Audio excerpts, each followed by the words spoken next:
日本虽然是一个位于太平洋中的小小岛国，但其实力不可小觑。为谋求更多利益，连同德国、意大利等国发起第二次世界大战。由于美国投放了2枚原子弹，从而加速整个战争的进程。战后，日本工业基础受到打击，经过20年的努力，一跃成为发达国家，不仅经济高度发达，科技实力也非常强，居于世界前列。正是由于当年日本身为战败国，被迫与美国签下美日友好条约。条约规定不得保持海陆空3领域以及其他方面的战争力量，也就是说，包括航母在内的全部大型武器装备都不可以拥有。除此之外，军队发展同样也受到限制。由此，有不少人认为，距离2战结束已经过去了很多年，日本由于被限制，会不会军工能力已经丧失了？对此，三菱发布了一份报告，表示日本拥有强大的军工能力，可年产5万架飞机、坦克4万辆。日本虽然被条约限制，无法发展本国军事实力，但还是想出了一系列的招数应对。不发展军队，但是可以拥有自卫队；不能发展航母，就研制2栖攻击舰。实际上，日本隐藏有多深，看后就明白了。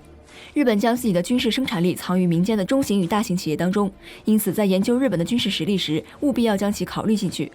按照防卫省登记的数据来看，仅在2003年，为日本生产军需用品的企业就有上万家，主要集中在1500家，从业人数也不少，达到7万多人，占据全国从业人数的0.1%。别看这个百分比很低，实际上只是被明确标记出来的人数。还有不少军需用品的制造任务被承包给一些其他企业，真正算起来，其实规模远不止7万。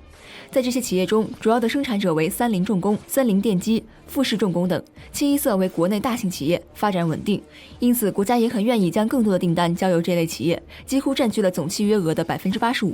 不过，日本企业生产的物品中混杂的还有不少民用物品，真正对全部年产物品进行估算，基本上年产的战斗机数量在2到5万架，3到4万辆坦克，导弹3.4万枚。作战舰艇270吨左右，枪支则会更多，在19万支。若是将这些武器装备用于军队建设，则相当于组建了216到660支陆军步兵师。一旦爆发战争，生产量还会随之增加，尤其是日本作为海岛国家，海军力量也会更加强大。